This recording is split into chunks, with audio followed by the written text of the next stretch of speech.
I actually think the story of how I ended up joining was like, I'm actually quite proud of it. So I don't know if you guys want to cover Oh that. yeah, let's Oh, do it. But like, I was in LA, and I had this voice over IP company, and a friend of mine called and said, "Hey, this company called Taser is looking for some software talent. And it's not really my deal. It's in Arizona, but would you take the phone call?" And I'm like, uh sure. like the weapons company. I'm yeah. totally confused. And then I think I had kind of said no to talking to the company a couple times, and there was some persistence there. And eventually I'm like, okay, fine, I'll fly to Arizona. And like everybody else at the time, I had a misperception. Like Taser has this brand that at the time you're like, if you're not in Taser, and frankly if you're in California, you have this impression of Hmm. the company, and then you get in the company. And I had talked to Rick, and Rick, like, as we had met the first time, he had said, look, we're trying to obsolete the bullet here. And that is what like triggered me to be like, oh, there's something different here. And then I started asking questions about the success of the company. And he's like, our margins are really good, and we have like 90% of law enforcement agencies. And then he talked about his vision for a camera, and then there was some talk about like data management, but it wasn't really clear. And I'm like, this is actually pretty interesting, because there's like, this is a very hard customer to get. This is a very big vision. It's totally different than what I thought. And it felt like this very entrepreneurial opportunity, but within a company. And like, all my friends thought I was crazy because Well, because they turned out to be right. yeah, yeah, totally. But I mean, like, I decided to do it, and then the job offer was in Santa Barbara, of all places. It was just so weird. It appealed to this part of me that was like, wow, if this works, this is going to be quite something. And here we are 16, 17 years later, and oh my gosh, I can't believe how big it's gotten.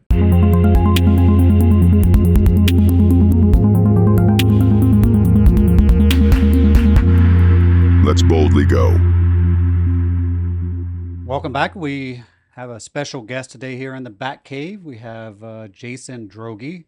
You may have heard Hadi and Rick talk about Jason and the instrumental role that he played as we transition from Taser to Axon, which we'll talk a lot about. He currently leads Scale AI, which I'm sure we'll talk about, sort of his views on AI. And one thing that probably a lot of viewers take advantage of, he was the founder of Uber Eats.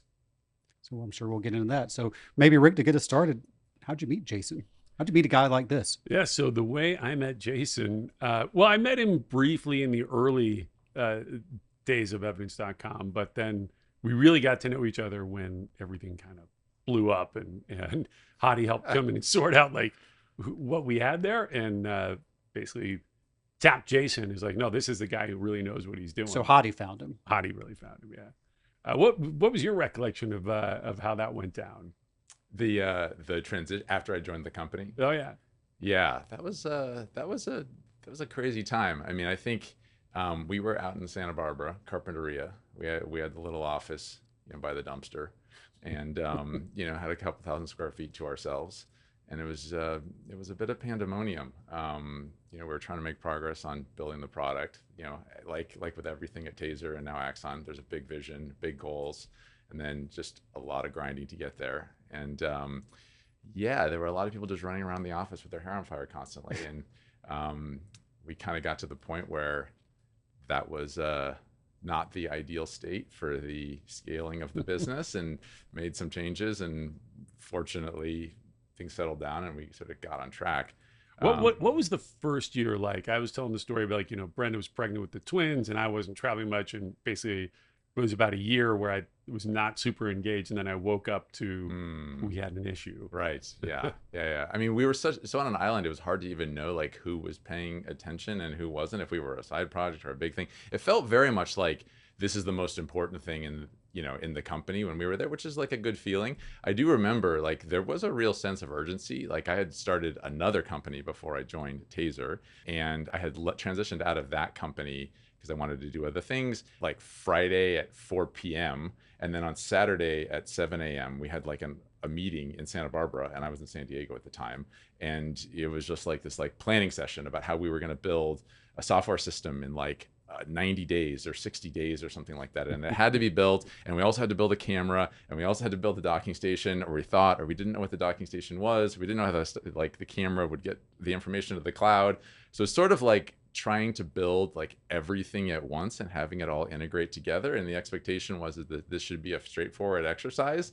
And any engineer with like any sense of how these systems works knew that we were kind of on a multi-year journey, but the expectation was, why couldn't we build it in 60 days? And that's what created kind of a lot of the chaos. And we were trying to like build, like we're trying to do our jobs because we were excited about what we were doing. But there was this sort of like, yeah, this is going to kind of run into the wall at some point, and we're just going to have to like fix the car that crashed and then get it back on the right track at some point.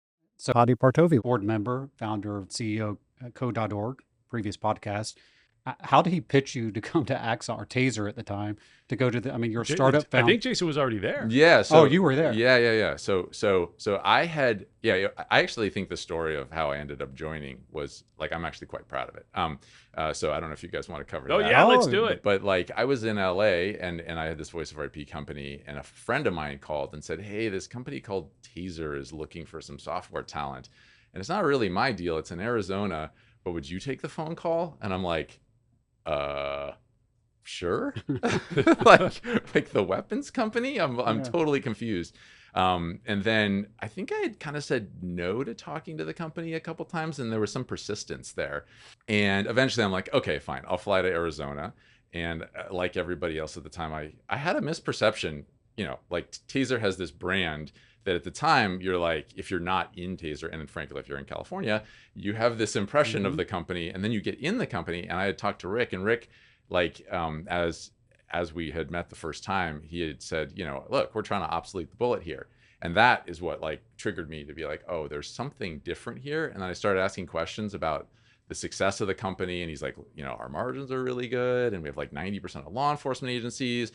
And then he talked about his vision for a camera. And then there was some talk about like data management, but it wasn't really clear. And I'm like, this is actually pretty interesting, because there's like, this is a very hard customer to get. This is a very big vision. It's totally different than what I thought. And it felt like this very entrepreneurial opportunity, but within a company. And like all my friends thought I was crazy because they turned out to be right. Yeah, totally. But I decided to do it. I mean, it was, and then the job offer was in Santa Barbara of all places. It was just so weird. It appealed to this part of me that was like, wow, if this works, this is going to be quite something. And here we are 16, 17 years later. And oh my gosh, I can't believe how big it's gotten. Now, if I recall correctly, you had just come out of a grinding startup experience. And I think you told me you partially accepted this. You figure, well, maybe it'll be a little down tempo and you can get some surfing in after work. Yes, that was definitely the idea. It was like, hey, here's a stable paycheck. Here is, it's a public company, and it was kind of like starting two companies at once. And I had just been starting a company, so I felt like I could say that with some accuracy. And it was like starting two companies at once, because you were actually starting something brand new, but you were also trying to, frankly, educate the company on what software meant, how it was built.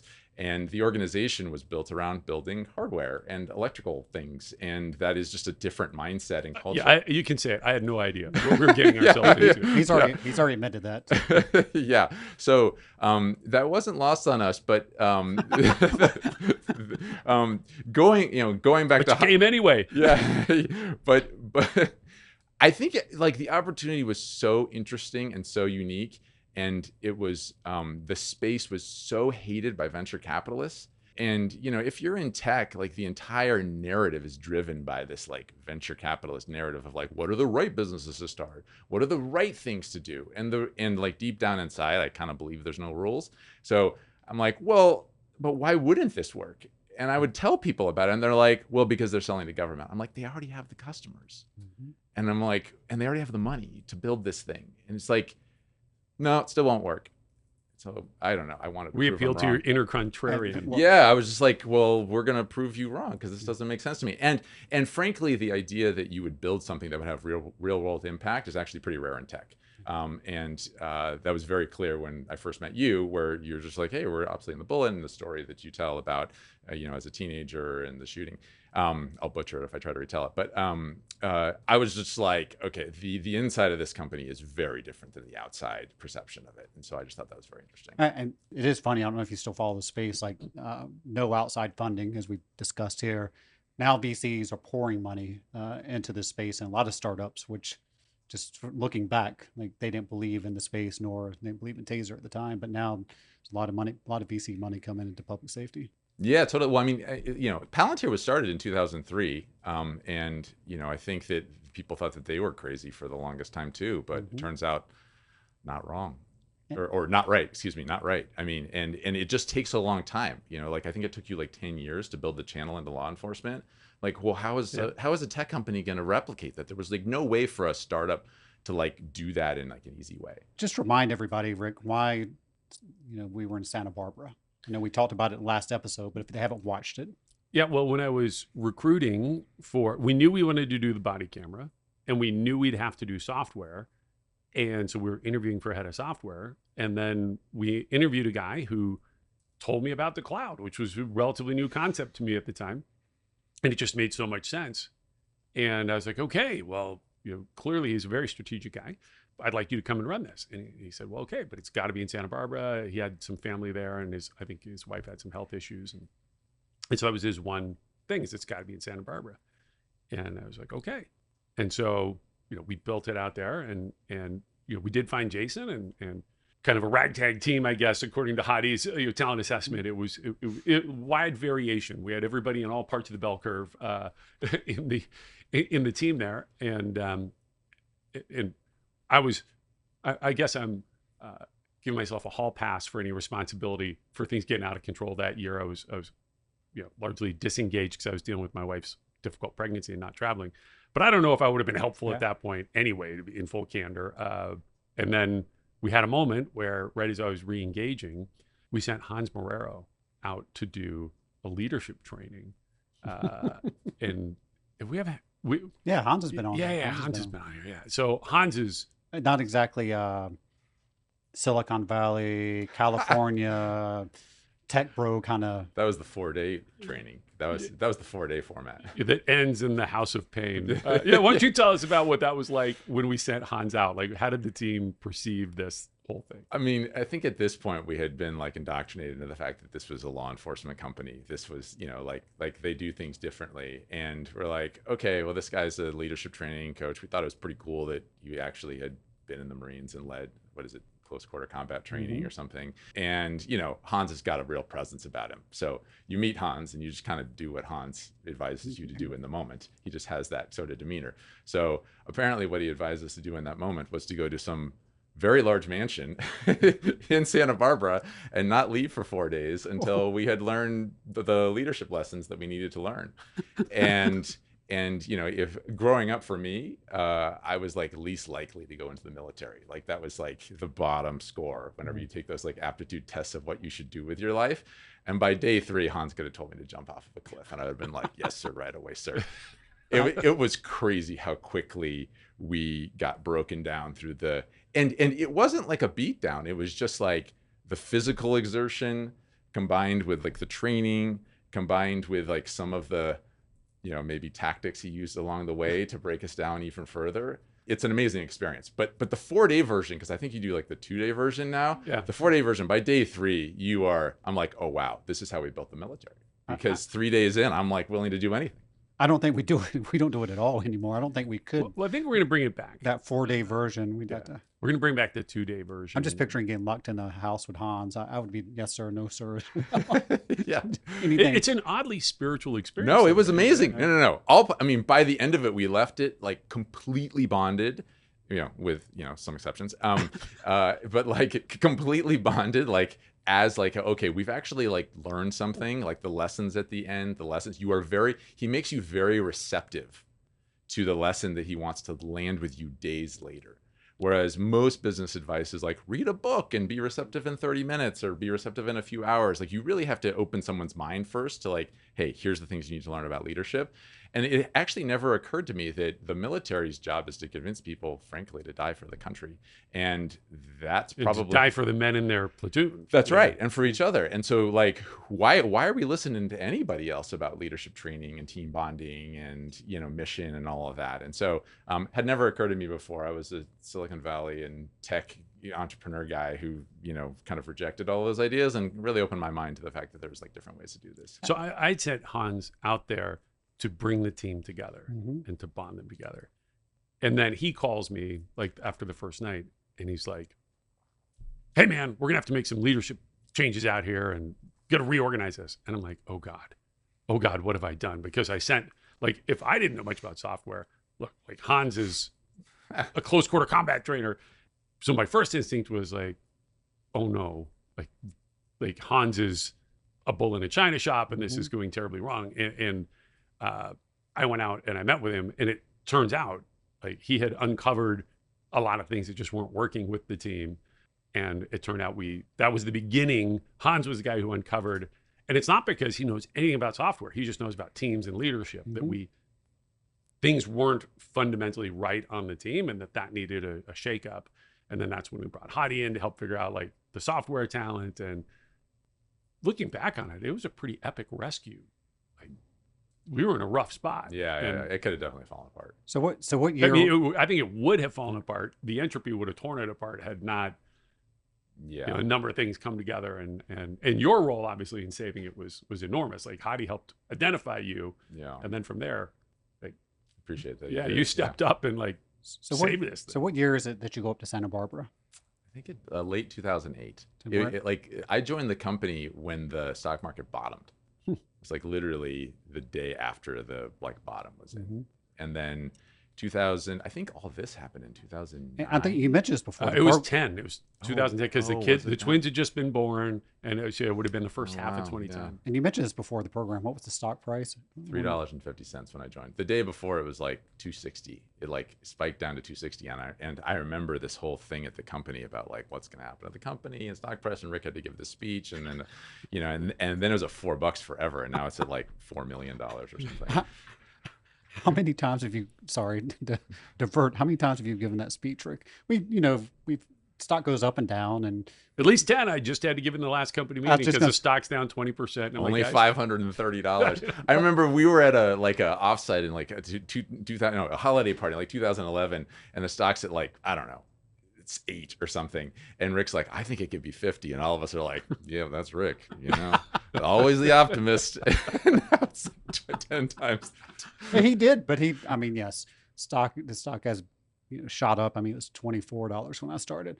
And so now it's going down a little bit in the past month or so, as has the overall market. It's just amazing though that Rick still has to deliver that speech now to 5,000 plus people just to, hey, stock goes up. You got to remember, like, for some people they're new and this is their first, some people it's their first job, and like, oh my God, the stock's crashing. And then, you hear the pundits on TV anytime a stock's crashing right there, or stock's going down, they sort of build a lot into it. And it's just got to remind people, like, look, we have seen this movie so many times before, and can't guarantee the stock's going to go back up, but it's not worth worrying about the short-term stock price. Like, it's going to do what it's going to do. If we continue to grow the company, over the long term, the stock's going to do just fine. So you get up to Santa Barbara, like, what's your assessment walking in the door, like, of the team and trying to carry out this crazy mission of what these guys in Arizona are trying to start? Well, I brought in at least 1 or 2 people that I had worked with before, who were at the startup that I helped start. So I kind of had that, and then, it's like Rick said, like there was a spectrum, but there's always a spectrum in startups. It's like, you start a company, you don't have access to like the top 10 engineers from Google. And by the way, those aren't always the best people. Like the people that you really want are ones that are like honest, which isn't always like, something that people are. Honest, hardworking, basically competent, and are willing to persevere through like all the headaches. And I think that was like the common thread for the people who like ended up sticking around for a while. Like those were, like who's going to wake up at 2 a.m. when you don't have much usage and like make sure that the servers are up when they know the fact that there's nobody using it because you have like 3 customers. You want those types of people, or like, who's going to like push on a new idea for the Axon hardware format and like lobby for that in the company because they think that they're right. And like you want builders. It's not necessarily like, I think people confuse the best talent. They use that term like generally. And like I got pretty defensive whenever, people would come in and like talk about the talent and relative to the talent of like other places they've seen. And you're like, yeah, but there's a grit and a grind that got the company where it was. And that's like not assessed usually in these like technical assessments. Yeah. Am I being overly harsh on ourselves when I talk about Hadi coming in and identifying, you as the leader to step up? And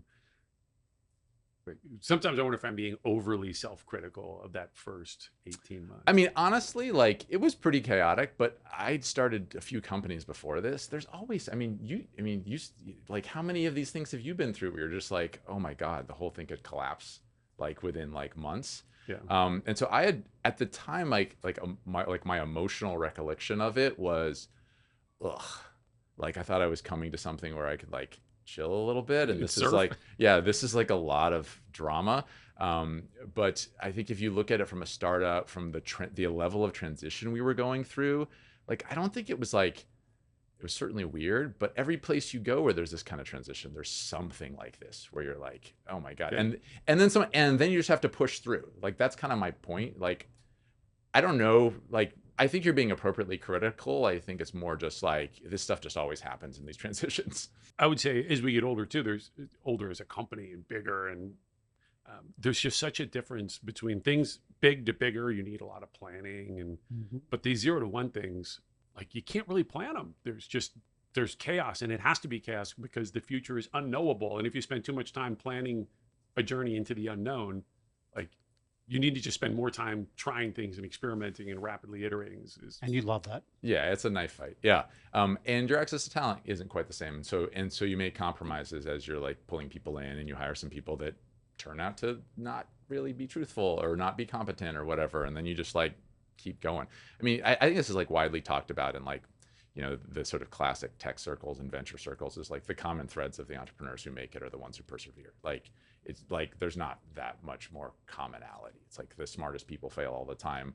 The like wisest people fail all the time. It's just the people that don't give up. And I think that was like basically what we were able to add to the equation here is just like, it was taking it off life support and getting it to a point where it had a steady heartbeat and then handing it off to the next. Well, as this podcast has turned into a parade of Rick's dipshit decisions over time, the fact we've survived and persevered, I guess, is the one thing we've shown in spades. No, I actually, but by the way, like I was at Benchmark for a bit, and like one of their filters is they want founders with high vision, right? And they're like, yeah, the execution, like sort of, if you have the right vision, the right direction, eventually the execution sort of figures itself out. And I think that was the strength that we recognized when we were there, and I think it continues to be recognized as you held this bar that was like, hey, we're going here, and lo and behold, holy shit, like.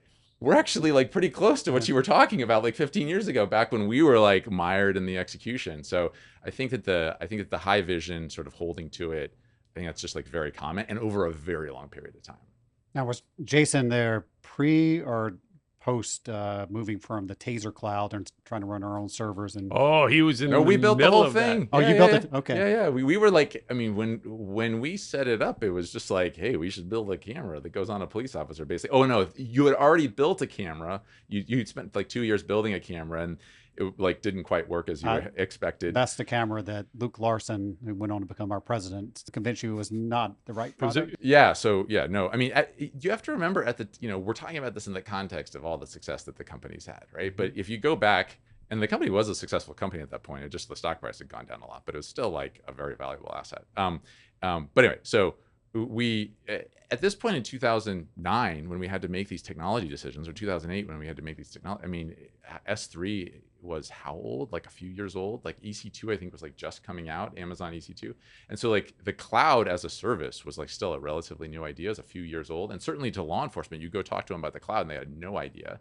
And all the go-to-market people would tell you, oh no, just build it on premise because that's what they're willing to buy. And we're like, nah, that doesn't really feel like this is where this is going. So we built our own cloud, and then that was just crazy. So I was telling this story about, we spent, I think, like over $6 million on all the hardware. I remember we bought a big IBM Tivoli hard drive storage array, Cadillac thing, and we just had installed it and got it all set up. And then I remember you calling me, telling me, hey, Rick, we lost the customer's data. And I asked which one. And he said, All of all it. all of them. Now, luckily, we only had a couple of customers. Just walk us through what happened there. The one thing we have to do is not lose data. So we had this system, and we had all these tape backs. We had tape backups, multiple tape backups. We like, it's not like we didn't think we were being careless. And then, frankly, like, one of our partners who we had hired to like maintain the system, who had this expertise, kind of like hot swapped something in the data center, and they shouldn't have, but maybe this usually works. And then when they hot swapped it, all the pointers to all of the files got like corrupted. So it was kind of like you like lost the map of the world, but the world is still there. So all the pieces were still there, but the map was gone. And we're like, oh my God, like, how do we put this back together? And it's not that it was gone, but it then like rewrote itself so that it was like even more confusing. And as it turned out, the way, so fortunately this happened on like a Thursday night or a Friday. It was like the end of the week. It was like the dumbest luck ever. By like Monday or Tuesday, it took us like 3 or 4 days. We had found a proper backup because we were being responsible and backing things up. Like, it was like an accidental backup that we were able to I tell the rebuild. story, it actually was out of policy, the backup that we found. Yeah, right? yeah. Which shouldn't have been there, but Yeah, totally. So anyway, we got like insanely lucky that we just did not nuke the entire thing in this one moment.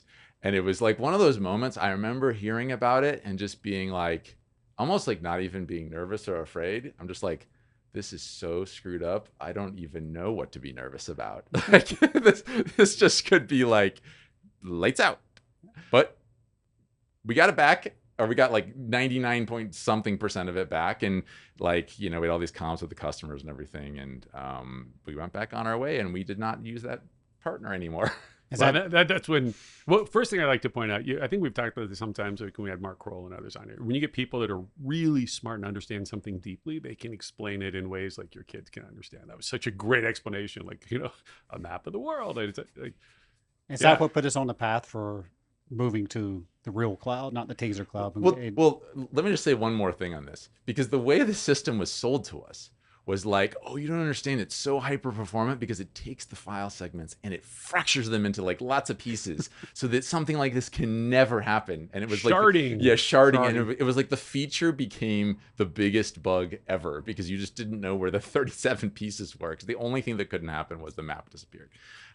But yes, this happened. And then Hadi, I think he joined in 2010. Yep. Yeah. He came along and was like, you guys need to move to the cloud. Like, what are you guys doing? Like the real cloud. Yeah. Your like, own little just cloud. go on Amazon. And this was a kind of a controversial idea at the time, but of course he was right. And we were all like, all the engineers, and we were like, okay, let's just get out of this business. Let's get into the applications business, into the other business. And so that was like great to have that support, that vision, that confidence. And frankly, Amazon was a great partner. Like, they actually like sent people to our office. We were one of the first government customers. They gave us a ton of support, and it worked great. It was amazing. Which was a pivotal point. Should have bought more Amazon stock at the time. Which is a pivotal point in history of the company, right? Yeah, absolutely. Sure. That was, I didn't even realize it necessarily at the time that when we were talking about the cloud, we then didn't really follow in on it. Like, we were building kind of our own cloud, which was not really the thing. The thing is to go in. I remember Hadi explained to me, he's like, hey man, like, there's a lot of problems you go solve in the universe. Like, don't solve ones you don't have to. Like, running big data centers is hard. And like, Amazon has spent billions and billions of dollars figuring this out. And just the thing we went through is just one example of one tiny thing that can go wrong that puts your whole business at risk. So we had to basically throw away $6 million worth of computer equipment. And I mean, we sold it, but you never get your money back. And right. And of course, shareholders didn't love that. I hold that up actually as a reason, though, for government to look at cloud providers, because a government customer would never have made that decision. They would if they made a bad technical mistake, they would just live with it. They would have doubled decades. down on figuring out how to sort. Because the political consequences, nobody would want to own it. That a bad headline like that. Whereas in our case, we had to. You realize this was just, we had to make this change if the business was going to scale. Now, before we move up to talk about the transition up to Seattle, which I'm assuming, Jason, you were a large part of that move up to Seattle, just recast for us. Is this before burn the ships moment at the company meeting? Is this during the like at the height of the Civil War, or where are we in No, no, terms no. of? The Civil War hadn't really hit full pace yet. The So I there's would just say, these guys up in Santa Barbara right now doing this. yeah, it was. I mean, yeah, there was questions about it. When I talk about the Civil War, I'm talking about like, when did you leave? Early 14. Like Okay, late it was 13, right late around 14. then when we were getting the peak angst about we're paying all this money for all these people, they're more highly paid, and yet the business is not scaling. And the one company meeting, we were there when I showed the burning ships of. Vaguely remember. I mean, that dynamic definitely existed when I was there, but it might have gotten worse. I don't know. Yeah, I think it was peaking right about 2013, 2014, where I put up the burning ships and said we're not shutting this down. Like there was just the number one upvoted question in the company meeting was when are we going to shut down the video business? Yeah, actually, there was at least one of those when I was there. Yeah. And it was like, all of us were like, what are you When are we talking going to about? shut down the video business and fire Jason and all these guys we have up in Santa Barbara? Yeah, I mean, you kind of got that feeling, but this is what I mean about perseverance and like a little bit of a reverence is kind of necessary because like I definitely got that message, which is like you guys are burning and spending and like where's the IRR on like this like widget that you bought? Like why are you buying so much paper for the printers? It's like, you get those kinds of questions. You don't really feel like you're the future of the business. And you just kind of have to have an attitude of like, this is why you have to be excited about what you're building. Like it was so interesting to like build this like thing that was going to push this part of the economy forward that you're like, yeah, there's always haters. Yeah. I mean, do you look before I do want to talk about Seattle? I You mean, do have the most pleasant irreverence, I have to say. I remember that the whole time you were there, just like water off a duck's back. Like, yeah, all right, we're just going to press on. I mean, do you look back like when you see police video on YouTube or on TV and you see the little Axon Delta up there, like, yeah, we were the guys that. I talk about it all the time. I mean, like, when I was growing, I mean, just a 10-second aside, my dad helped design the nuclear reactors for General Electric. Like he was on that team. Wow. And when we would take family vacations, every single time we passed, we'd pass something actually interesting to me, and he would have no interest. And then we'd pass like some power plant, and he'd be like, "Oh, I remember that, and there's this plan and that plan and this other thing." And I just remember that growing up. And so like I have that same thing where I see either Uber Eats on like the Super Bowl or I see like little Axon cameras and I'm like, do you understand that wouldn't exist but for us? Like this whole story. And they're like, cool. Yeah. Is that with your kids? Yeah, with my kids or coworkers or whoever. I'm like, I don't think you understand. Like everybody talks about Uber, which was like, I don't know, a 10x when I was there, 15x, but this is like a 170x. Yeah. Yeah. Like. Let's talk a little bit before you came to Taser. So give us the early Droege years in your first startup. Yeah, sure. So started a company in college called Scour.net, Scour, with a bunch of UCLA students. Travis Kalanick was one of those who became the founder of Uber. And that's how I ended up at Uber, who recruited me out of Taser at the time. So started a company in college. That became super popular. I got sued for a ton of money because it was like an audio, video, image search engine. And we got sued for $250 billion whenever I was like 21, maybe, or 22, something like that. We were in the same category as like Napster, before Napster. So we got like we kind of got this feel for, and by the way, it wasn't illegal at the time because there was like no one had done this idea before in the contributory copyright infringement, et cetera. But we were sued for a lot. We settled it for $1 million. It was a very popular service. It had like hundreds of thousands of users a day. And when there's 100 million people on the internet, that's a lot.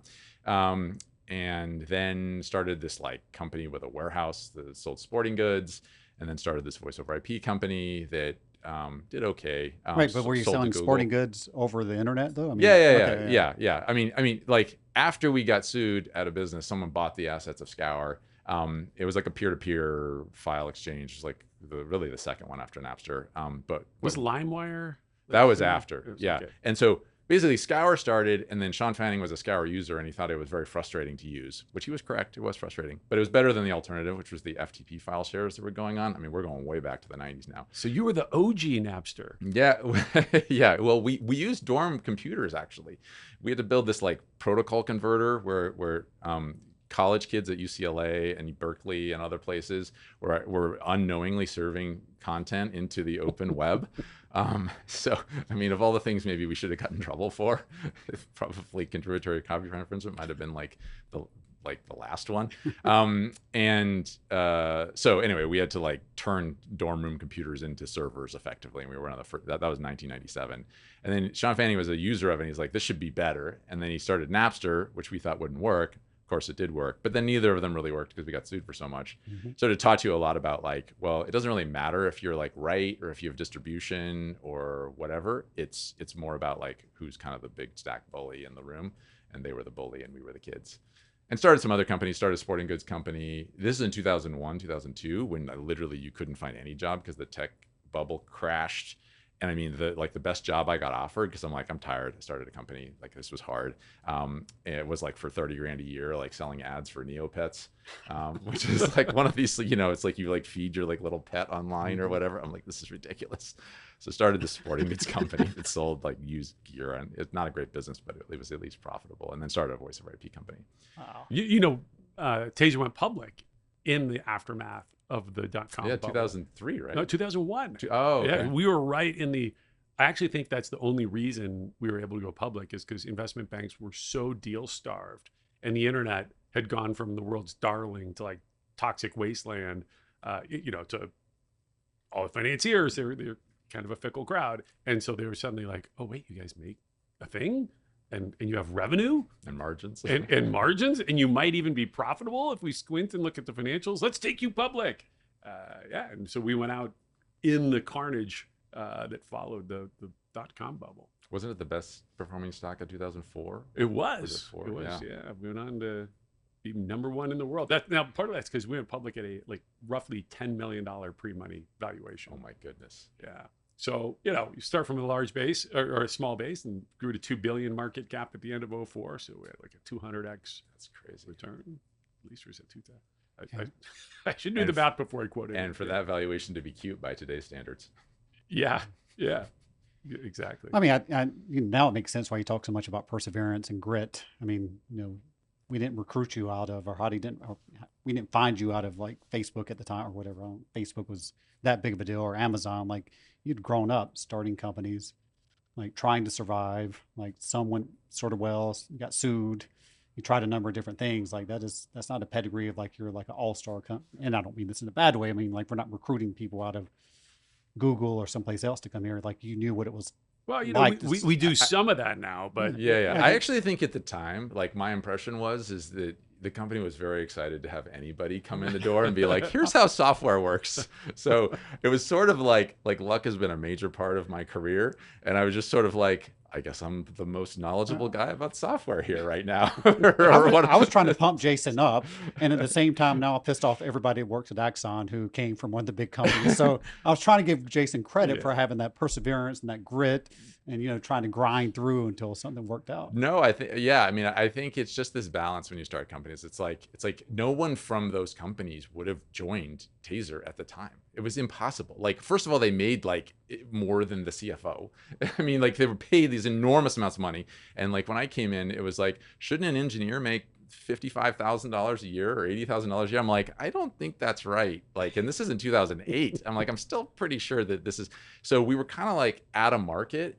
And I think the world has actually, like tech has actually moved a lot, geographically moved a lot more in the past like 15 or 16 years. Like no one even thought about Arizona as like a place that a software engineer would go at the time. Now it's like, oh, there's this cool thing going on here. There's this thing going on there. And people are a little bit more fluid. There's way more tech here than there was before, partly because of Axon. But back then it was like, where are you going? Like, and so you just couldn't pull out of these companies. Yeah. I mean, imagine trying to pull out of Google in 2009. It'd be impossible. Oh, and I remember the mental cramps I was having over what we were paying. Like we were way below market, but like when we made the move to Seattle, one of the things we did was we actually acquired a small team up there. It was 4 people. They built an app called Familiar, and it was like a $6 million acquisition price for 4 people. And I remember my head exploding, and Hadi was basically just saying, "Rick, trust me. Like this is going to be a good deal. It'll create a kernel of a team that you can start from and recruit through their networks in Seattle and all that." And so I finally was like, okay, but that was just so different from the world, of being a hardware law enforcement equipment company that, and then of course the salaries. It's ended up being, I think really good for everybody at Axon, because we pay more like a tech company now, and so everybody's benefited from You're that. valued like one. Yeah, yeah, for sure. So that was Marcus Womack Yeah. in the team at Familiar. I remember. I was the one pushing the deal through. Yeah, I mean, I've told Any interesting stories from you on pushing that deal through with the? No, I think, when Hadi joined, it was like, okay, like we now have like a team to push on these ideas that if you're gonna like try to basically the company had a decision to make, which is like adhere to all the old world rules or just like take a leap on the fact that some of these people who've done this before are right and have it feel very uncomfortable for like a few years. And I mean, to your credit, Rick, like you're like, we're going to do this or, I'm going to die trying kind of thing. And I actually think this has protected tech for a long time because the salaries and comp for people in the Bay Area or Seattle is like, eye-popping for anybody that is not in that world. And so they never, culturally, you can't make that transition if you are a company who has like these pay bands that where you view your employees as a cost center and rather than an investment, like a necessary investment. And until you recognize that there really are like a select number of people, it might be hundreds of thousands, but it's not like, it's not that you just have to pay for to get into certain businesses. I should go run this at some point. It would probably terrify me. The number of people at Axon now that get paid more than I did as the CEO of a public company when we started this journey in 2010. It would be a large number of folks. Super majority. Yeah, I know. But it's good. It's been great for everybody. We've created a ton of breakthrough capabilities for our customers, but yeah, the mental cramp when I talk about sort of the civil war in the company, like it was such a huge change, and it started with the people that were working on the new thing that sucked, that the customers didn't want, that the shareholders hated that we were doing, and those were the most highly paid people. I can see why, looking back on it, why our shareholders were so skeptical. And even today, I've had people ask me, like, is there any other company that's done something as dramatic as going from a weapon company to a software company and being a category leader? I can't come up with another one. No, not even close. I mean, it's like people talk about going from a hardware company to a software company being hard. And I say, well, try going from a weapons company to a software company. It's another few leaps. Yeah, I mean, it goes from like, viewing talent as like, in the same breath, it's like, oh, well, we have to pay $6 million for all this like hardware infrastructure for our data center. And like that fills a mental model for people of like, oh, it's an asset and it depreciates and I can sell it. And this is like, but then you're like, oh, people, I got to pay them another $1. Oh my God, I'm disgusted by that. And you're just like, well, no, you got to think about the people being the asset. And like, sometimes that asset's really expensive. And we're seeing that play out in AI right now with all these paid packages that are going around. And I think the people that realize that are the ones who are making the transition, because you just have to have, like, the truth is the people matter, period. And like anyone can buy $6 million for the hardware infrastructure. Like companies do that all day long, but then for some reason they don't make the mental leap, probably because of the cultural implications, to like, oh, I need to pay certain people more because then it makes them feel special. And there's fairness perception. Perception. That's the main thing that I was struggling with, is it felt unfair to these people, and they weren't wrong. It's just hard to explain to, like, hey, the market price for a guy selling software is like $300,000 a year, and that's what we got to pay, or we can't hire those people, even if they're selling zero. And even if the guys selling taser weapons are making 1/3 of that amount, like explaining that market dynamic to a human being, it just doesn't feel right. I mean, it's like being the co-host of a podcast of Rick Smith. I mean, people just don't understand like the talent that it takes to sit here and record these episodes. Keep it on track. You acquire Familiar. It comes with a small team. Marcus Womack, who becomes instrumental as well. Like, what was that transition from? When did we transition out of Santa Barbara and moved everybody up to Seattle? That was like part of it. We had already opened the Seattle office, I think, because I remember going to Seattle a bunch, but there was no leader there. And then, did you ever move up to Seattle? No. Okay. And then Uber had been pushing me for years to like join, and I didn't feel like my work had been done at Taser at the time. And eventually, it kind of got to the point where it was like, okay, we're either doing this or not, because this thing's about to blow. Yeah.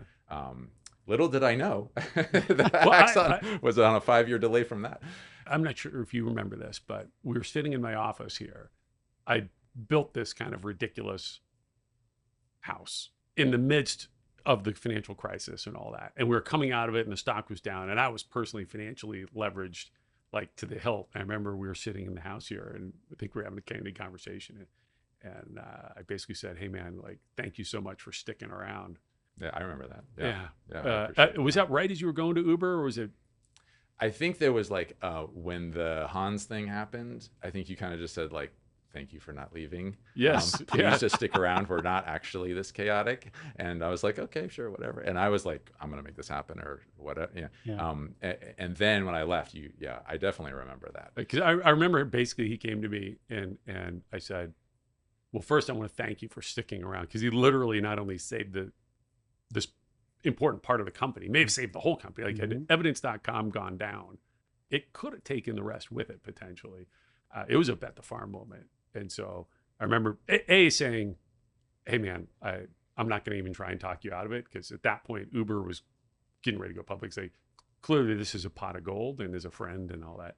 I just want to thank you for saving evidence.com and saving me personally. Like literally it could have been a personal catastrophe as well because I was leveraged up to the hilt to finish building this house, which I appreciate that. I mean, again, let me say on air, thank you for saving the company and saving my butt. I appreciate that. I mean, I think just looking back, like the more the company grows and the bigger it gets, the more exciting it is for me and the more that I can be like, I was part of that. I didn't know this. I think it's a badge of honor. You were just part of it. You were instrumental. A founder. I understand. I just a father. But still, like there was. I mean, I left 11 years ago, and if you look at the growth that the company has undergone and how long these things take, and I mean, even when I was leaving, there was a lot of talk about like, you got to make 10-year commitments, and like I was, I mean, I had heard that. I was like, I wasn't gonna, like with Uber, recruiting me, I was thinking 10 years sounds like a long time, but there's a lot of work that happened after too. Right. This very easily could have been a small version of what it was, and it became the biggest version of what it could be. It didn't hit me till the last episode with Hadi, because I'm listening to Jason talk. He gets recruited by Travis. He goes to Uber. Uber takes off. We talk about Uber Eats in just a second. And we always, like, when do you know it's time to leave a company? Like, you might want to go do something new. You might want to go join a startup.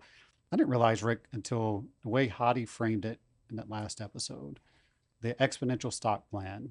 I mean, which I've been a part of, the first iteration, now the second iteration. I mean, that was our chance to be a part of something as if you're joining a startup, to have that high upside if it took off, not just to become, a cog in a 5,000-6,000 person company. Like it didn't really hit me till he framed it that way. And that's probably why I've never been drawn to go do something else. Like this still feels like a startup the way we operate, even though there's processes and meetings and things like that.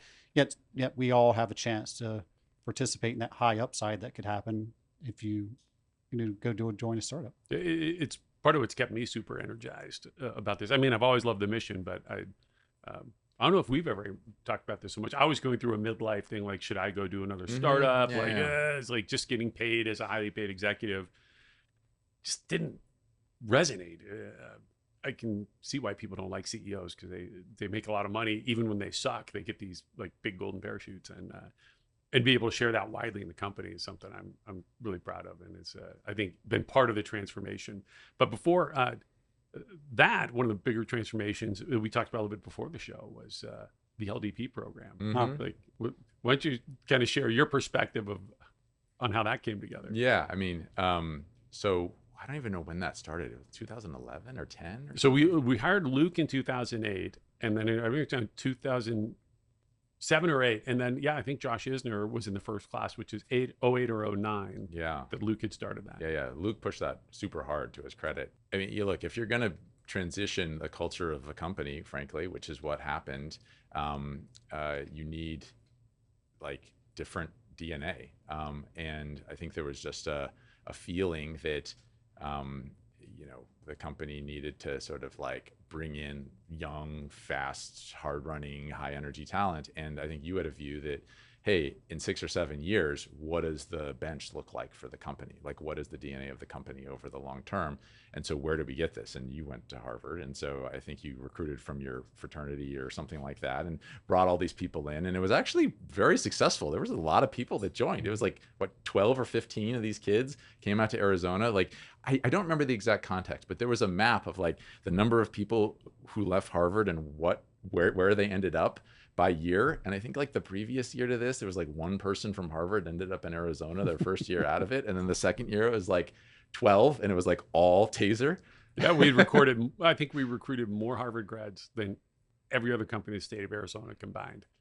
Yeah. It was wild. Yeah, totally. I mean, and so like it was very interesting to see so you actually had like three cultures, now that I'm thinking about it, kind of coming into the company. You had the existing culture that had built the company and built the weapons business and had all that DNA and all the experience. And then you had software guys who were like, hey, we're just trying to do our jobs here and build this software thing, but like we're kind of need to play by different rules. And then you had all these kids have come in being like, who are choosing Taser versus McKinsey or Google or frankly, some pretty good job opportunities. I mean, like like the company did a pretty good job of selling them on why here and what the mission was and how they can make a differential impact and how they could have like extra growth that they wouldn't have elsewhere, which has turned out to be quite true, as evidenced by, Josh and others. I just remember the transition being like really interesting because you had like all these like Energizer bunnies come into the company, and some of them broke glass, some of them fit in. It was like almost like a social experiment. Like I remember, I'm pretty sure I was on Josh's first sales call with like Sandy Springs Police Department, and we had this like thing. He's like, well, do I say this if he says that? And do I, what do I do in this situation? And I'm like Josh, from the very first day I met him, I'm like, this guy is a sales guy through and through. Like there is zero question that this guy's going to be an amazing salesperson. And I'm like, you just do you. And of course he like took the call, like we had him on a speakerphone and did like a fabulous job. And then he's like, maybe you should just drop me off and I should just like go up the Eastern Seaboard and just cold call on every single police department.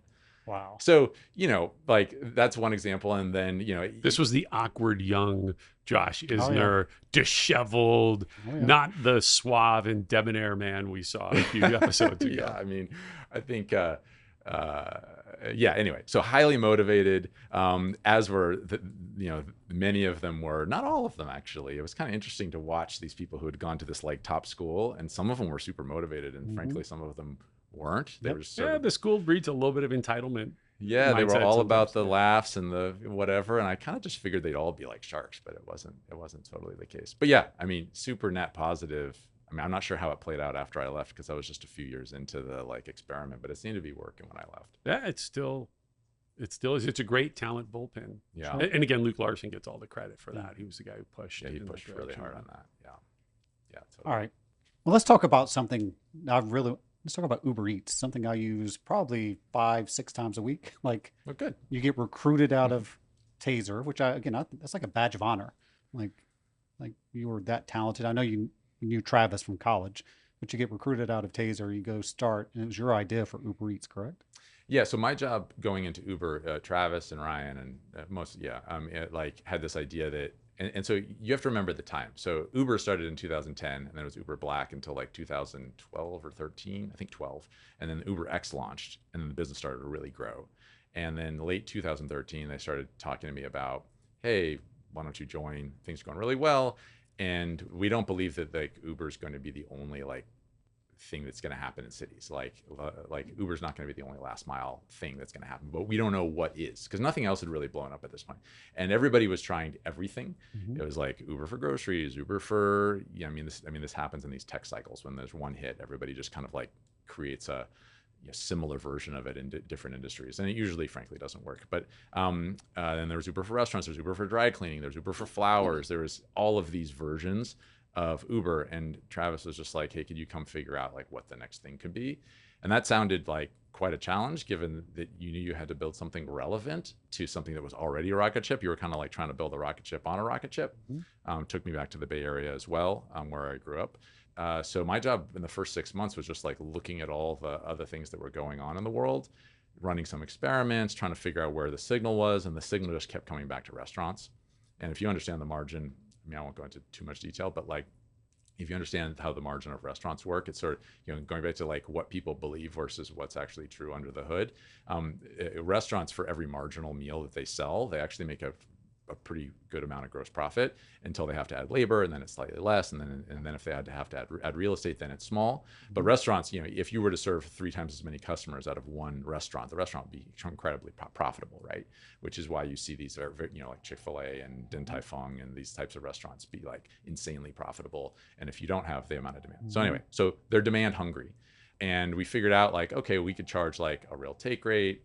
We saw the demand spiked like crazy. It took us a bit to get the product right, but by December 15, we had launched what is now Uber Eats, and it did basically like more revenue in the first like 3 hours than all of our other experiments did in like the past like 3 months. Amazing. And so we're just like, oh crap, like why did this take us like a year and a half? We should have figured this out sooner. And obviously we weren't the first one, right? There was DoorDash and Postmates, and in Europe there was Deliveroo and Rappi in South America, and Uber was a global company, so you kind of had to compete everywhere at once. And then once we launched, then we were in 42 countries within 3 years. So Uber was very good at scaling things extremely fast, and it went from 0 like day one, and I still have the first order on video. Seriously? Yeah.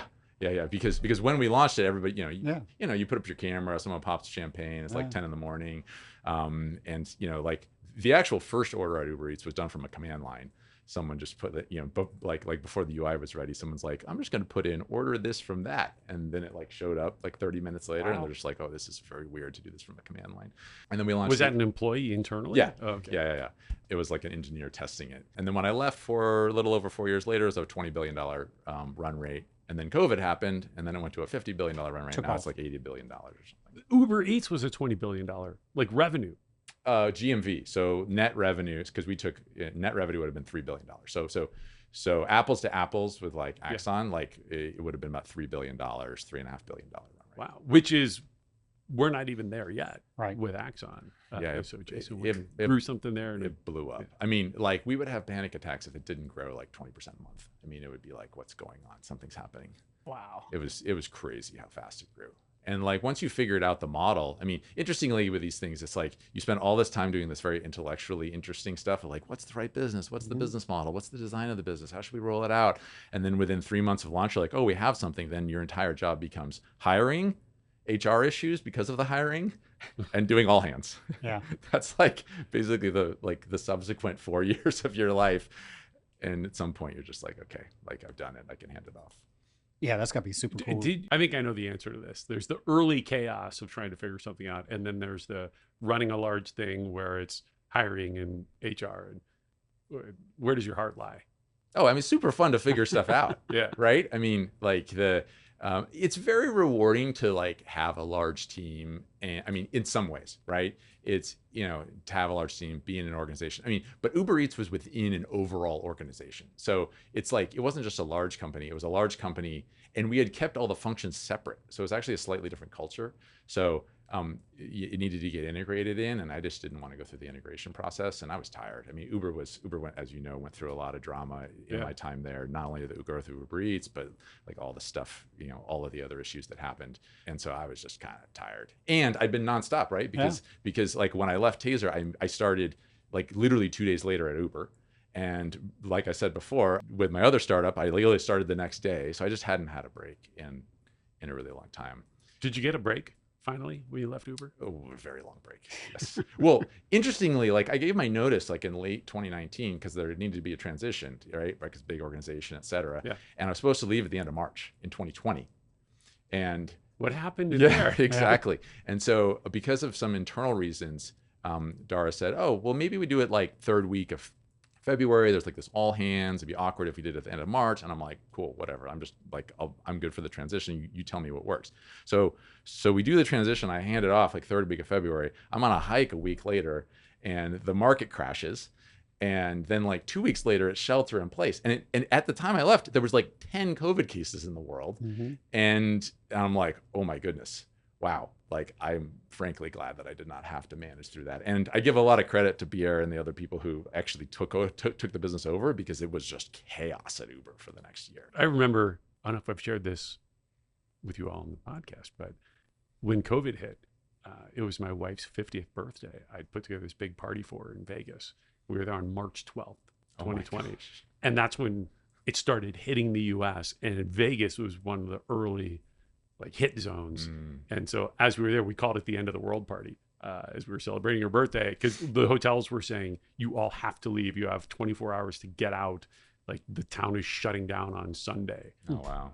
That was a wild time. That's crazy. Yeah, it was a wild time. But yeah, I was very happy to just be like hanging out with my kids, playing basketball, trying to keep them sane. Now, speaking of the early chaos, this is actually one of the things I love about how things have evolved at Axon, because I've managed to set this up now where Josh Isner is the guy who is doing all hands meetings and HR issues and hiring, and he's fantastic at it. And that allows me to go sit around doing the 0 to 1 chaos that I share an affinity with you for that. Yeah. Like yesterday, we were reinventing virtual reality training, had a full day creative session. Punchline, we're going all in on we're going to burn the ships, going all in on an AI first. Right now, all the VR systems out there, basically people control them like puppet masters from, a technician or an instructor is trying to control all the various characters. And so it's super fun to be like, all right, we're going to, and the market signal, of course, never tells you to do the transformative thing, because people just want the faster horse. And so it's really, really great that I've managed to engineer things. I get to go around to a bunch of the startups within Axon, knowing I've got a great partner who runs the whole thing. And while Rick's doing that, the rest of us, I did 14 year-end performance reviews last week. Rick, how many year-end performance reviews did you do? 2. I did Josh and Julie. I'm actually surprised you did those 2. All right. Speaking of AI, you're back in charge leading a company called Scale AI. So maybe just take a second to describe what Scale AI is, and let's have a little conversation about AI and where we see that going, both within public and the safety. Story of Scale, how you got there. Yeah. So post Uber, there, and then COVID hit, and I wanted to take a year off. But then 2021 in tech was like kind of dead. If you wanted to there was all the hype around SaaS, but you're like, I'm not going to join a SaaS company that has 100x revenue multiple that I'm not that excited about. So it's kind of this like wasteland for like new interesting ideas in tech, frankly, from 21 to 23, 24. So I did some venture, in there and learned a bit about that. It was a good experience. Then obviously ChatGPT hit in 2022, and I started interviewing at Scale mid last year, 2024. And what Scale does is it's a very technical company.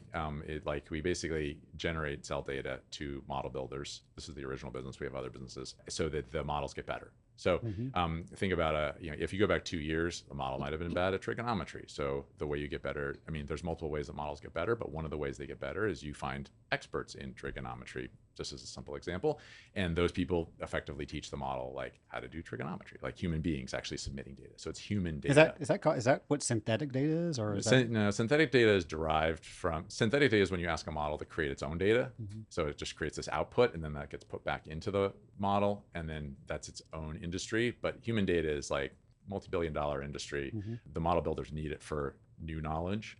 So the business got really, really big, went from like 100 million to close to $1 billion run rate last year, just on this data business. And sells to all the major model builders, was the data provider to OpenAI whenever ChatGPT came out, as part of one of the reasons why ChatGPT was so useful. And so that's a big business. You just need human beings. And so it had this marketplace element where we have this network of hundreds of thousands of people that are contributing and labeling data that go into these models. The company's 9 years old, started in autonomous vehicles, went into computer vision, and then the data labeling so it sort of changes with every iteration of the models. You just mentioned it was behind, like where Tesla's going and where Waymo's going. You guys were behind like what's happening in the. Yeah, that's right. Tesla was a customer for a long time. Waymo was a customer for a long time. Just like all the data labeling it needs to be done by human beings. And so then the question is, who are those human beings and what skills do they have? Because that affects what information they give to the models. And for the longest time, it was, that's a dog, that's a lamppost, whatever. It's more complicated than that. I'm just simplifying for explanation. But it wasn't like PhDs. And now the data that's going into the models is accountants, lawyers, 10 or 15% of the people in our network have a PhD. 60 or 70% have a bachelor's degree. So these are educated people telling the models to do things that are more sophisticated. Mhm. Like whereas a task, 5 or 6 years ago would have been, that's a target, that's a lamppost, that's a cat, whatever. Now the information that's being contributed is we ask someone to build an entire website and design it themselves, and that's one task that goes in the models. And so when someone asks the model to build them a website, part of the reason why it works or it gets you further along is because a human being was behind that. Contributing data in a certain format, and the format gets very technical. But that's one business, and the other business is we help businesses who are trying to put models to use in government. We do a lot of work with U.S. government, international governments, and the Fortune 500. We help them push all their AI initiatives forward. So like the internal teams you have at Axon that are building AI products, a lot of companies don't have the access to the talent, the expertise, the ability, the infrastructure, the software to do that. And so we sell solutions to help them get what they want done. So Scale AI ended up getting acquired or largely acquired. I'm going to put you in an uncomfortable position. The outsider That view. is not my understanding of the transaction. Yeah. Okay. Yeah. Facebook acquired a large stake in Scale AI. My understanding was largely to get access to talent, and a big chunk of the value add was even the CEO founder talent. So what can you tell us about? Yeah, so I joined Alex to help. Alex Wang's the founder of the company, very well known in AI, very, very obviously talented, built this very large business. And Meta came along and gave us $14+ billion for 49% of the company. And as part of the deal, Alex and about, I think 10 or 20 people went over to Meta. And then I stepped up to lead the company. And yeah, so that was an interesting experience. So let's sort of park that to the side and talk about, in general, the signing bonuses and things that are happening for AI talent in tech. Seems to be totally... I mean, because we just talked about talent and teams. Yeah, like my $6 million for 4 people team was felt wild at the time. And now I'm hearing things like $100 million signing bonuses. Yeah. Well, I think it's highly concentrated in the researchers. So, and then there's a big drop off. I mean, people in AI who know what they're doing are obviously very well compensated, but on the researcher front, there's been a talent war that has been going on for years, and the talent war has now bled into new heights in the past 4 or 5 months, because the researchers are the ones that push the capabilities and can make the models do things that generally people don't know how to do.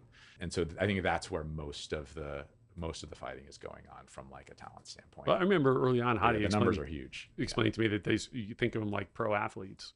Yeah. And I guess that's the it's a analogy supply still constraint. holds. Yeah. It's a supply constraint, right? So like to a lesser degree, I think, if you knew how to build a web app in 1995, you were probably, retired by 2000. If you knew how to build a web app in 2003, it kind of was just a job.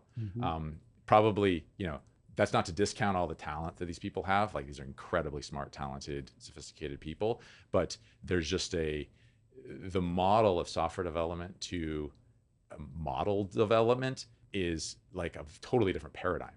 And so there's a huge supply constraint on the number of people who know how to do it and know how to get the models to do sophisticated things reliably, because the models make mistakes, right? So how do you get a model to do something reliably is like something that not a lot of people know how to do. I would argue that at the most sophisticated level that there's probably not more than a few thousand people in the world in total, maybe the number's slightly bigger now, that can make a model do something reliably that's critically important to a company. Well, as you know, I follow Peter Diamandis and the sort of futurist crowd, and the way they sort of dramatically describe this is the singularity may be happening as we speak, that there's an intelligence explosion, and now is the moment in time where those people are more valuable than any other moment in time, because like if you win the race here shortly, there could be a tremendous explosion in the value of the companies that create the most valuable AI. And if one of them manages to pull away from the others, then it suddenly makes sense that, Mark Zuckerberg might be paying these huge bonuses and others. I'm just sort of curious, is that too dramatic a way to describe what's happening there? No, I don't think so. I mean, maybe I look at it too simplistically, but I think when there is a large potential opportunity cost, all of a sudden the actual cost looks very small by comparison. You go back 15 years, hundreds of billions of dollars was a big company, and now Uber's worth $200 billion, and all these companies are worth trillions. So I think there's a bit of a, people sometimes forget how valuable these companies are, and these are like $1 trillion decisions that they're making. So where billions sounds like a lot, if you're talking about $1 trillion of market cap or trillions of dollars of market cap being lost or gained, the spend is actually not irrational. As it pertains to like who has the model that wins, I'm not proficient enough to say, like, because there's no network effect, right? Like you can use different models, they have different personalities, they do different things. It's probably not going to be 50, but it's probably not going to be one. But yeah, we're going through the biggest transformation of our time, because like the only thing that's felt similar to me was when I was starting a company in the internet, where just like the entire paradigm is changing. So the difference now is there's 25, 30 million software developers in the world, versus back then there might have been a couple 100,000 whereas there was 100 million people on the internet. Now there's 4 billion now. Like it's easy to just like, our brains aren't really good at like understanding the magnitude of what's totally changed and what could totally change. I'm not, I went through Singularity with you. I'm not totally out there like that AGI is going to happen in the next 2 years. I've been more public that this is going to take a lot longer than we think. And I think So when do you think we get to AGI? I don't even know what that means, really. Artificial General Intelligence. Well, I know what it stands for. But that's for the audience. Yeah. But like, with all the hype about it, look, I don't even, like, my brain just doesn't even think that way. I just think like, how do I look at the present as clearly as possible? How do I, like, just put this in perspective. Let's say you have a workflow at your company that needs to happen correctly 99.9% of the time. AI is at the center. That is extremely, extremely difficult to get an AI product to be that reliable. So we're not yet at the point where you can get to 3 nines. Forget about 2 nines. And like, I'm trying to be kind. 1 9 is hard. And every 9 is just as hard as the last 9. And so you need systems that can self-recognize when they're wrong, so they escalate to a human, so they can be interrupted. People talk this big talk about loosely, connected agentic systems. It's garbage. Like it's not true. AI applications can be performant and highly valuable at the same time that agentic systems and all the talk about it is like just talk. Like if your system is 10% inaccurate, which by the way, for an AI system doing something hard is not uncommon, and you have 10 agents or 3 agents, you just do the math, 0.9 times 0.9, to whatever power, and the system becomes highly inaccurate very, very quickly. And so I think we're like stuck in this like hype cycle of what could be versus like when you actually go to implement these things, let's just like focus on the fact that just the basic implementation of AI provides a tremendous amount of value, which I'm sure you're seeing. Yep. And so we want to believe in the future. It's exciting to think about. At the end of the day, like, you gotta just produce actual economic value. And I think we're at the very beginning. And the history of these cycles is like, when iPhone came out or Android came out, there's all this speculation, but it takes a while. Like, there's not yet a consumer wave. I mean, I know that ChatGPT is a consumer wave, but there's not yet a consumer application wave where it's like this diversity of things. Like maybe they'll all get rolled into the models, but there's no like Uber, DoorDash, Uber Eats that are being built on these things yet. We've got some time. And this stuff is so processor intensive because the companies that are building this stuff are so wealthy. It might be the case that they just invest through it. But I'm not sure if I'm running one of these hyperscale tech companies, I'm not sure that I want to spend 3 times faster than I'm comfortable with. They're just kind of being forced to because there's a competition. Yeah. And as soon as that competition dies down a little bit, the entire thing may slow down. But I don't know. NVIDIA's earnings might tell you otherwise. What do you think of the big ongoing debate right now about, is AI in a valuation bubble? Where does Jason Droege fall on that? I'm highly diversified. Good answer. Certainly on the private side, no question, 0 question. On the public side, explain what that means. Like, so Series A startups getting $2 billion at a 12 billion pre with no product, that is a bubble. That's like, I remember when $1 billion valuation was a unicorn. Yeah. Like, it was a big deal, and you had to be at least pretty far along. I just don't think the history. I mean, I think the belief, like, no one wants to miss out, right? Like, for everyone's got the success case in their mind. I actually think the private private meaning non-public companies, Series A, Series B, Series D, et cetera, funding, like it's more about the fund dynamics than it is about the belief in the exit value of the act, because the funds need to deploy capital on a pretty regular basis. So then you either participate in the system or you don't. And if you choose to not participate in the system, then you don't get the next deal. Or there's a chance you don't get the next deal. It's not exactly that simple. I'm just trying to explain some of the dynamics that are going on. And so if you're an individual investing, I think you actually are playing by different rules than if you're a fund investing. And funds have 20 or 30 positions or 100 positions in some cases. And so they just, and some of them are selling into secondaries. So some people are playing the game where it's like, oh, well, I don't know if this is going to be valuable in 10 years, but will it have a 5x up round in 6 months? And am I willing to take that shot and then just sell into the next fund willing to buy? A lot of that is going on. All right. So you've been a founder. You've been in some of the most high profile companies like Uber scaling. You've been a venture capitalist. And Taser scaling. So is the TV show Silicon Valley accurate? Extremely accurate. That's not the show I was going to ask about. Don't you feel like you run into this in Seattle, like in that office? In the Bay Area, it's just, I'm surprised there hasn't been a fund put together to put that show back on the air. It was a brilliant show. It's so spot on. You see those scenes every single day in some form, and you just have to have a laugh about it. The tech industry in the Bay Area is one of the most amazing things I've ever witnessed. And I'm so happy to have been part of it in various ways, inside and outside the Valley.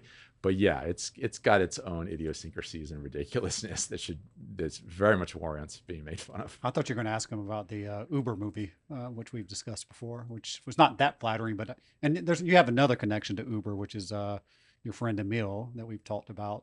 Was he in your fraternity as well? Yes. I actually liked that movie, by the way. I thought it showed. I wanted to be. It was a series, not a movie, right? No, it was wasn't the. You remember? It was a series. Yeah, it was a series. It was a book and then a series. Yeah, the book. I read the book and watched the series, but I liked the Mills part there. What can you comment about that? Yeah, I'll just stay away from all the Uber Eats drama. I liked it. I'm glad the company is successful. Uber Eats did well. It was a lot of fun. I liked that. I liked the Mills character, like he just got shit done. Like he was the guy who had to go figure stuff out. Yeah, I actually didn't watch much of the show. I would say this: a lot of us were friends in college. Yeah. There was a ruthless bunch of people giving each other a hard time as the show was happening. I could just tell you, Emil is an unbelievable executor. Yeah, but I didn't watch enough of the show to actually have an opinion on that. Yeah. It's a good, but it's also it's a series. There were good actors in it as well. So I know it's a dramatization of what happened. Now, wait, was there a Jason Droege? No, it was. It was no. I was free not. Jason. No, it was more about the Emil Travis dynamics and the Bill Gurley Emil Travis dynamic. That was the center of the show, and then it sort of ended it because Uber Eats wasn't that big when Travis departed, and so that wasn't the focus of the story. Yeah. Darn. we need a Jason Droege character. Yeah, if they asked me to be a food delivery guy or something like that in the show, I might have done it. I don't know. Now we piss some people off. Now again, Rick, early to a trend. We invested in acquired 2 AI companies in 2017.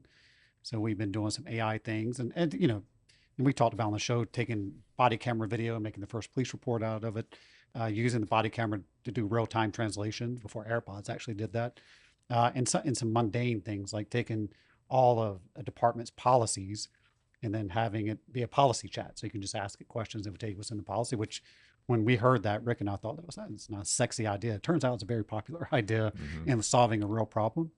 These departments have teams of lawyers who have to man the phones 24 hours a day to answer those questions. And I think when we told the Taser / Axon 1.0 story, that's a weapons company. 2.0 is software / cloud. And I think 3.0 will be AI.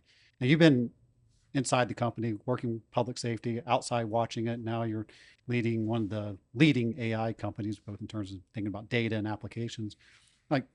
Where do you think, or you have ideas about AI and public safety and where that may be going, and just thoughts on how we may be in a year or 2 years or 3 years? Yeah, well, we do a lot of work with the federal government. So the Department of War, Department of Defense, depending what room I'm in. So I think it's going to play an incredibly pivotal role in our future. In many ways, it might be one of the most interesting places that you can be working, because the positives and the potential negatives are very real. The capabilities of these systems are going to be tremendous. And you don't need a system to be perfect. Like, for example, there's already tons of AI phishing happening in between governments, right? And so like if you imagine, a phishing attack, which there's a funny taser story if you remember about this about like me running my own phishing. Do you remember this, where like I ran my own phishing attack on the company? I vaguely, but we're gonna have to tell the story now. Yeah. So I think the level of sophistication of security, data security, cybersecurity, et cetera, like the defenses are going to have to go up tremendously. And I think the implications for things like around privacy are going to be real. To your point around synthetic data, like there's a question about like, can an LLM infer things about someone without knowing things about them, and can that be used against them, or can that be used to inform a path? Does that become legal? I'm trying to think about some of the problems you guys might run into, like, because these are pattern matching systems, and that's a lot of what law enforcement does, is they go like, here's a pattern and this is the path I should go down to investigate, to figure out if there's evidence or whatever there. And so like, do those things, is that legal to do? Is that bias? Like, what are all the policy implications of that? I think on the productivity side of things, obviously, and I'm sure you guys would know more than me, like it just feels like the way that all these institutions run today it's going to get far, far more efficient. And those efficiencies comes with very positive things for the taxpayers and for the effectiveness of law enforcement, but also, like with any technology, some negative things too that need to be like navigated. So I don't know that I have like thoughts like more broadly beyond that, but I do think the moment we're in is big. Like it's part of the reason why I really sold myself into scale. Like it's not like they were begging me to work there. I mean, like they were very interested, they were like, oh yeah, but I mean, like I came in through a venture capitalist. I was, they wanted to talk to me, et cetera. And there were some ex-Uber people there, but I was like selling my way because I'm very, very interested in like sort of being at the center of all this stuff. Okay. So you brought up the phishing story. I'm hazy on the details. Remind me what happened. Yeah. So early days, so you imagine being in my position. I'm held accountable for the security of the system. At the time, we didn't have a CISO. This is before that role was hired. I'm not sure if it's still the same person. We were starting to accumulate evidence data. And, we did all the things we could do from a security standpoint, and encryption and, all the things. Yep. But the one wild card in all of data security is like phishing. And phishing is, basically someone sending you an email saying, hey, I'm someone, and getting you to give the credentials away. And so I'm like, I had a conversation with someone in IT, and they're like, oh yeah, we should set up a plan for this to do something. And I was like, oh, this sounds like it's gonna take weeks. So I just opened up a Yahoo account that was like ricksmith497 at yahoo.com. And I sent a message, and my team at this time was all big talkers, right? To your point around the culture issue, it was like, oh yeah, we're the guys that know how the systems work and all this like big talk. And I'm like, okay, let's see. And so I sent them all an email from you saying, oh my gosh, I've got a meeting with the chief in 5 minutes. I lost my credentials. Can you please give me credentials to the system? One of the accounts that had like sensitive data in it. I need it like right now. And I sent it to the entire management team. And within 10 minutes, 60% of the management team responded, and one person forwarded it to IT, and it might have been like Tyler or Prasad or somebody. Then about 15 minutes later, I get this panicked call from Rick, where he's like, hey, I think we've had a breach. Someone's out there pretending to be me. I don't really know what's going on. And Rick is just talking and talking and talking and talking. And I'm starting to like get a giggle out of it. And so I don't say anything for the first like 2 minutes. And then I'm like, Rick, it's me. He's like, no, I think something's happening. And he's like, I'm like, no. I literally just opened up a Yahoo account and sent it to my team to embarrass them into being better about data security. And you're like, oh my God, thank God. I thought it was like CNN or someone trying to whatever, because we had all these press issues at the time. And so then I brought the entire team up 30 minutes later, and I'm like, it took me 30 minutes to breach all you guys. Like, we got to do better. Yeah. Yep. Yeah, I do remember that now. Yeah, that was it was important work too. I mean, that it took me 10 minutes. It was crazy. I was just like, oh my God. I mean, this is probably 2011 or something. I mean, because information security. We've gotten a lot better, I'm sure. Yeah. Well, I mean, we do a lot of phishing attacks and stuff. That's some of the best stuff though. Is testing. You got to test yourself. Yeah. Well, we had a massive phishing attack probably a week or two ago. Well, by the time this airs, I I think I can tell you that was an internal Oh, drill. was it? Yeah. I'll be I interested. told them not to tell people yet though, because the panic was good. This was is good good. panic because it gets people Yeah, focused. it looked real. And the reason I knew, I was like, was it the PDF? Like Rick was asking you to sign a PDF. I was like, Rick wouldn't ask anybody to sign a PDF. Like he's not doing that. So, but like it did create a panic inside that I didn't know that was a test. Yep. But Still works. Yeah. It's crazy. yeah. Sometimes it's the basics. Yeah.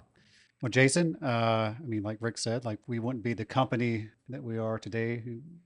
I mean, you said it earlier, like probably saved the company Yeah. and put us on the trajectory that we are today. So thank you. And we really appreciate you coming in and sitting down and here in the back cave and having this conversation with us. Yeah. Well, thanks for all the kind words. Yeah. I mean, great to walk down memory lane here. Some super fun times. I'm still super proud of all the work that we did. You know, take a lot of pride in seeing those Axon videos on air. And obviously the financial success of the company has been great to watch too.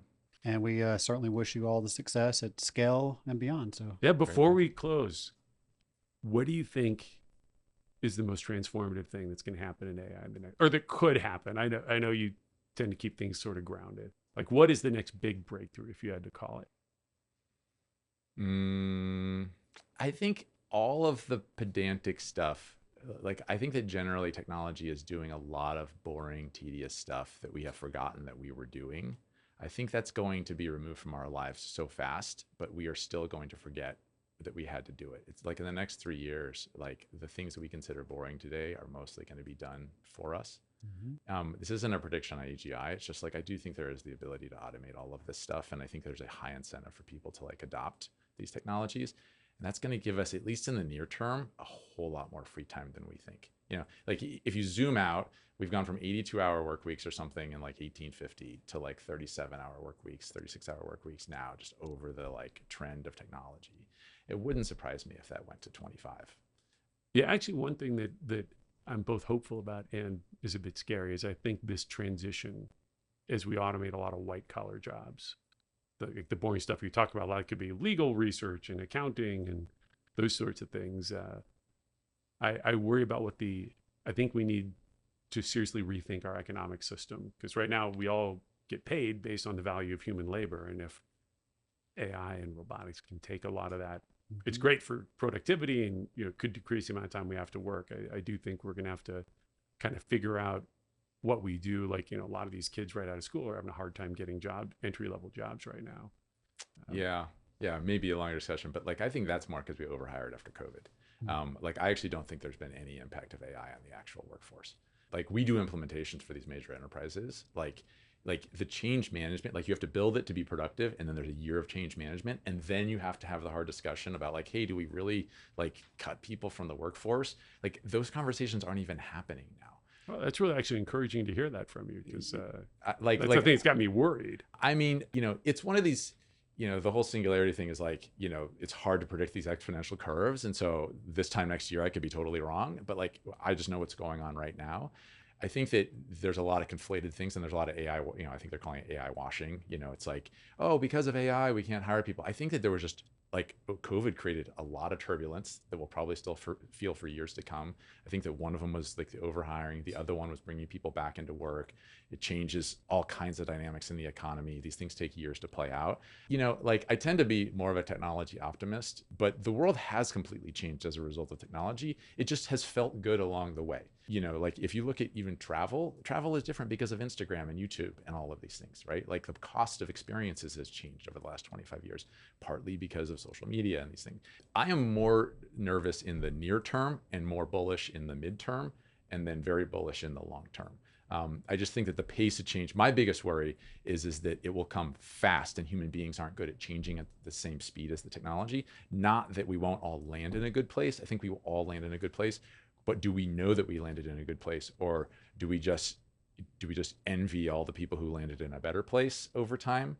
And that's not to discount that some people will get left behind, but I think there will be opportunities to catch up. You know, I'm shooting from the hip on some of this, but I'm more optimistic than pessimistic just seeing what's going on. Well, again, this is one of those things, like I tell our police customers, if they feel a little disoriented because they don't know what's happening, I tell them, like, I get to talk to people like you who are in the middle of this, and none of us know where this is going. Like the Yeah. future is unknowable, and that's okay. We just all got to be curious and open-minded and just fluid, that we got to be willing to accept change as it comes at us. Yeah. So, I mean, like, think about the number of things you do on a daily basis where you're like, I am not actually adding any unique value to this. I just happen to be in the middle of this workflow. Like, when that goes away and is automated, it's a net benefit for everybody. You might have to work less and you could produce more. I don't think we think about that. It could normalize that a 6 hour, 7 hour workday, or people just make it a 6 or 7 hour workday, becomes more normal in white collar work, and that becomes acceptable because GDP is still growing. So, like, I think a lot of times we take today's facts and we don't understand like all of the second, third, fourth order effects. And so I just sort of like hold my breath and I'm just generally positive on it. That's an awesome note to end on. Yeah, and Jason Droege, thank you for coming into the Bat Cave here and join us on the podcast. Great. Thank you for saving evidence.com and for saving my butt personally. I'm man. probably getting too much credit yeah. here, but thank you. Yeah, no, good to see you again. And we'll see everybody here for the next episode of the Boldly Go podcast. Great. Thank you. Cheers.